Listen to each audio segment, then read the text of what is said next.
Assalamualaikum everyone. This is me Aisha Siddiqui Moni and welcome you all to Adisas Learning Home. আশা করছি সকলে ভালো আছে। আর ষষ্ঠ শ্রেণীর শিক্ষার্থী যারা আছো তাদের জন্য আজকে একটি নতুন ভিডিও নিয়ে এসেছি। আমরা সবাই জানি যে আমাদের 2025 সালে আমরা একটি নতুন কারিকুলামে প্রবেশ করেছি। আর এক্ষেত্রে হয়তো বা আমাদের প্রশ্ন প্যাটার্নটা কীরকম হবে বা আমাদের কত মার্কে পরীক্ষা হবে এই বিষয়গুলো কিন্তু আমাদের কাছে অনেকের কাছে হয়তো বা এখনও ক্লিয়ার না। সো আজকের ভিডিওতে আমি তোমাদের কাছে এই প্রশ্নের প্যাটার্নটা বা নমুনা প্রশ্নটা শেয়ার করার চেষ্টা করব। সো এখানে দেখতেই পাচ্ছ যে আমাদের টাইম হচ্ছে 3 hours, অর্থাৎ আমাদের 3 ঘন্টা পরীক্ষা দিতে হবে। আর হচ্ছে আমাদের রিডিং স্কিলে থাকবে হচ্ছে বা রিডিং পার্টে থাকবে হচ্ছে আমাদের 40 মার্ক বা 40 মার্ক। আমাদের হচ্ছে টোটালি এখানে ফার্স্টে একটা সিন প্যাসেজ থাকবে। আর এই সিন প্যাসেজ থেকে হচ্ছে আমাদেরকে 10টি এমসিকিউ আমরা বলতে পারি বা আমাদের কারেক্ট অ্যান্সার যে চয়েস করার যে অপশনটা, এরকম 10টা কোশ্চেন থাকবে। প্রত্যেকটা কোশ্চেনের জন্য হাফ মার্ক, আর 10টা কোশ্চেনের জন্য হচ্ছে এখানে আমরা টোটাল পাবো হচ্ছে 5 মার্ক। এটা হচ্ছে আমাদের ফার্স্ট সিন প্যাসেজ, আর এটা আমাদের 1 নাম্বারে থাকবে।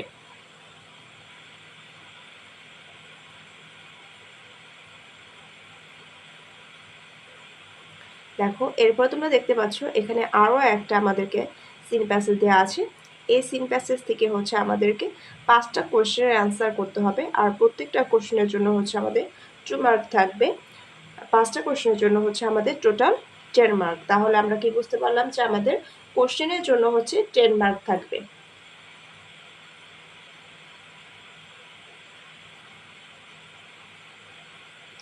এরপরে থাকবে হচ্ছে আমাদের একটা আনসিন প্যাসেজ, আর এই আনসিন প্যাসেজ থেকে আমাদের বেশ কিছু ক্লু দেওয়া থাকবে।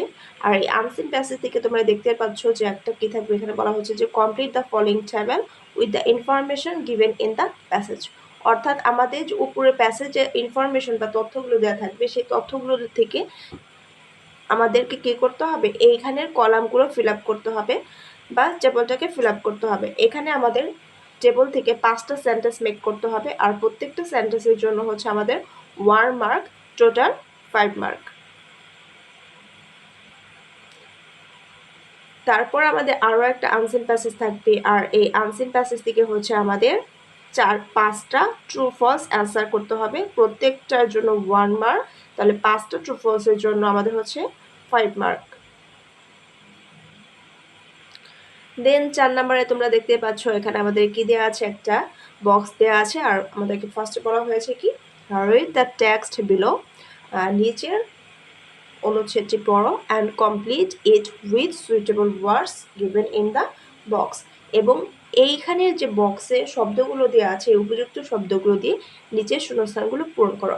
তাহলে এটাকে আমরা বলতে পারি হচ্ছে উইথ ক্লু, অর্থাৎ যেখানে কিনা আমাদের কিছু উত্তরের নমুনা দেওয়া থাকবে। তাহলে এখান থেকে তোমাকে 10টা ওয়ার্ড দিয়ে কি করতে হবে, কমপ্লিট করতে হবে। আর প্রত্যেকটা অ্যান্সারের জন্য পাবে হচ্ছে হাফ মার্ক, আর 10 অ্যান্সারের জন্য পাবে হচ্ছে 5 মার্ক। এটা থাকবে হচ্ছে আমাদের 4 নম্বর অপশনে। এরপর আমাদের 5 নম্বরের যে বিষয়টা আছে, এখানে বলা হচ্ছে match the part of sentence given in column A and column B to write 5 complete sentences. তাহলে এখানে আমাদের বলা হচ্ছে যে এ কলামে দেয়া সেন্টেন্সগুলোর সাথে বি কলামের সেন্টেন্সগুলোকে মিলকরণ করো। তাহলে এখান থেকে আমাদেরকে 5টা সেন্টেন্স মেকিং করতে হবে, আর প্রত্যেকটা সেন্টেন্সের জন্য 1 মার্ক, অর্থাৎ এখান থেকে আমরা টোটাল 5 মার্ক পাবো। আর তোমরা দেখতেই পাচ্ছ প্রত্যেকটার প্রশ্নের নিচেই কিন্তু আমাদের একটি নমুনা অ্যান্সারও দেওয়া আছে। তোমরা এটা থেকে ক্লিয়ার একটা কনসেপ্ট নিতে পারবে ইনশাল্লাহ। 5 এর পর হচ্ছে আমাদের এখন 6 নম্বর আমরা চলে আসছি। এখানে বলা হয়েছে arrange the following sentence in correct order in your answer script. মানে হচ্ছে তোমার উত্তরপত্রে এখানের যে নিচের বাক্যগুলো দেওয়া আছে এগুলোকে সঠিকভাবে সাজাও। You do not need to reproduce the sentence in your script. তোমাকে এই উত্তরগুলো বা সেন্টেন্সগুলো উত্তরপত্রে দ্বিতীয়বার লেখার প্রয়োজন নেই। Only the corresponding number of the sentence need to be written. শুধুমাত্র সঠিক উত্তরে যে আমাদের সংখ্যাটা থাকবে বা নাম্বারটা থাকবে সেই সংখ্যাটা বা নম্বরটা আমাদের বা লেটারটা আমাদের লিখতে হবে। সো দেখতে পাচ্ছ এখানে আমাদের অ্যান্সারটা কীভাবে লিখতে হবে সেটা দেওয়া আছে। যদি আমাদের যেহেতু রেয়ার ফার্স্টে যদি আই নম্বর অ্যান্সার হয় তাহলে আমরা লিখবো হচ্ছে আই প্লাস, দেন যদি আমাদের জি নম্বর অ্যান্সার হয় আমরা লিখবো হচ্ছে জি প্লাস। এভাবে আমাদের কি করতে হবে, সবগুলো সেন্টেন্স লিখে নিতে হবে। আর এখানে হচ্ছে আমাদের 10টা সেন্টেন্স থাকবে, প্রত্যেকটা সেন্টেন্সের জন্য হাফ মার্ক, অর্থাৎ 10টা সেন্টেন্সের জন্য আমরা পাবো হচ্ছে এখানে 5 মার্ক। তবে রেয়ারেন্সের ক্ষেত্রে কিন্তু আমাদেরকে অবশ্যই মনে রাখতে হবে, যদি তোমার প্রথম 3টা সেন্টেন্স হয়ে থাকে মনে করো, কিন্তু চতুর্থটি হয়নি, সিরিয়াল তুমি মেনটেন করতে পারোনি, বাকিগুলো তোমার হয়েছে, তাহলে কিন্তু শুধু তুমি মাত্র প্রথম 3টির জন্যই নম্বর পাবে, বাকিগুলোর নাম্বার কিন্তু তুমি আর পাবে না। সো এই ছিল হচ্ছে আমাদের পার্ট বা সেকশন এ। এখানে আমাদের ছিল হচ্ছে টোটাল 14 মার্ক। এখন আমরা চলে যাব হচ্ছে সেকশন বি বা রাইটিং পার্টে। দেখো রাইটিং পার্টে হচ্ছে আমাদেরকে টোটাল 40 মার্ক থাকবে। আর এখানে 7 নম্বর আমাদের কি বলা হয়েছে, read the opening of a story below and complete it in 10 sentence. নিজের যে একটি গল্পের শুরুর অংশটা দেওয়া আছে এটাকে 10টি বাক্যের মধ্যে পূরণ করো। তাহলে আমাদের কি করতে হবে, যে একটা স্টোরির প্রথম অংশটা দেওয়া থাকবে, আমাদের স্টোরির বাকি অ্যান্সারটুকু লিখতে হবে। এখানে তোমাদের জন্য একটা সাজেস্টেড অ্যান্সার দেওয়াই আছে দেখতে পাচ্ছ। আর স্টোরির জন্য আমাদের থাকবে হচ্ছে টোটাল 10 মার্ক। দেন নম্বর হচ্ছে আমাদের 8 নম্বরে থাকবে হচ্ছে আমাদের একটা ইমেইল। আর ইমেলটার জন্য আমাদের থাকবে হচ্ছে 10 মার্ক। একটা ইমেল থাকবে আমাদের, একটাই অ্যান্সার করতে হবে। এখানে কিন্তু ইমেলটা কিভাবে লিখতে হবে সেটার ফর্মেট সহ এখানে সুন্দরভাবে সাজিয়ে লিখে দেওয়া আছে। আশা করছি সবাই এটাকে নোট ডাউন করে নিতে পারবে।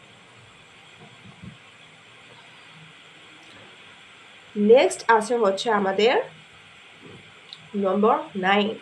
নম্বর 9 আমাদের হচ্ছে একটা ডায়লগ লিখতে হবে। দেখো এখানে বলা আছে, write a dialogue between two friends about a performance that one of them participated it. বলা হয়েছে একটি দুই বন্ধুর মধ্যে কথোপকথন লেখো এবং একটি প্রতিযোগিতা সম্পর্কে বলো যেটা কিনা তারা অংশগ্রহণ করেছিল। সো এখানে আমরা ডায়লগে হচ্ছে 10 মার্ক পাবো। আর ডায়লগটা আমাদের কিভাবে লিখতে হবে আশা করছি সবাই বুঝতেই পারছো। এখানে কিন্তু আমাদের সাজেস্টেড আনসার দেয়াই আছে। নেক্সট হচ্ছে আমাদের নম্বর 10। এখানে বলা হয়েছে answer the following questions into a continuous paragraph on the place I like most. বলা হয়েছে যে একটি চলমান প্যারাগ্রাফে অনুচ্ছেদ লেখো। আর বিষয়টি হচ্ছে যে জায়গাটাতে আমি সবচাইতে বেশি যেতে পছন্দ করি। সো এখানে আমাদেরকে প্যারাগ্রাফের জন্য বেশ কিছু প্রশ্ন দেওয়া থাকবে, বেশ কিছু না 5টি প্রশ্ন তোমাকে দেওয়া থাকবে। আর প্রশ্নের আলোকেই কিন্তু আমাদের প্যারাগ্রাফের সিকোয়েন্স মেনটেন করে উত্তরটা লিখতে হবে। যেমন ফার্স্টে আমাদেরকে বলা হয়েছে what is the place you like most, তুমি কোন জায়গাটা সবচেয়ে পছন্দ করো। দেখো আমরা যদি অ্যান্সার একটু খেয়াল করি তাহলে কিন্তু এখানে সিকোয়েন্স মেনটেন করে বলা হয়েছে A favorite place is a place with my family, good weather and funny things to do. পছন্দের একটি জায়গা হচ্ছে এমন জায়গা যেখানে আমার পরিবার, ভালো আবহাওয়া এবং কিছু হাসি খুশির জিনিস থাকবে। তাহলে কিন্তু তোমরা দেখতেই পাচ্ছ যে আমাদের প্যারাগ্রাফ লেখার ক্ষেত্রে কিন্তু যে আমাদের প্রশ্নগুলো থাকবে সেই সিকোয়েন্সটা মেনটেন করে আমাদের অ্যান্সারটা লিখতে হবে। এই ছিল হচ্ছে আমাদের রাইটিং পার্টে 40 মার্ক। তাহলে আমরা কি দেখতে পেলাম যে আমাদের রিডিং পার্টে হচ্ছে 40 মার্ক, রাইটিং পার্টে 40 মার্ক। কিন্তু আমাদের কিন্তু প্রশ্নটা ছিল কত মার্কের, 100 মার্কের। তাহলে হচ্ছে আমাদের স্পিকিং স্কিল, এটা একটা টেস্ট থাকবে এক্সামের পর। স্পিকিং স্কিলে হচ্ছে আমাদের 10 মার্ক থাকবে আর লিসেনিং স্কিলে হচ্ছে আমাদের 10 মার্ক থাকবে। টোটাল আমাদের এক্সামটা হবে হচ্ছে 100 মার্ক। সো আশা করছি ইংলিশ ফার্স্ট পেপার আমাদের কোশ্চেন প্যাটার্নটা কেমন হতে পারে এটার কনফিউশনটা তোমাদের আজকের ভিডিও দেখে অনেকটা ক্লিয়ার হয়ে যাবে। আর নতুন ভিডিওতে অন্য কোনো টপিক নিয়ে কথা হবে ইনশাআল্লাহ। আর নতুন নতুন ভিডিও পাওয়ার জন্য অবশ্যই কিন্তু চ্যানেলটাকে সাবস্ক্রাইব করে রাখতে হবে আর বেল বাটনে ক্লিক করে রাখতে হবে, যেন কোনো ভিডিও আপলোড করার সাথে সাথে তোমরা নোটিফিকেশনগুলো পেয়ে যাও। Thank you for your watching. আল্লাহ হাফেজ, আসসালামু আলাইকুম।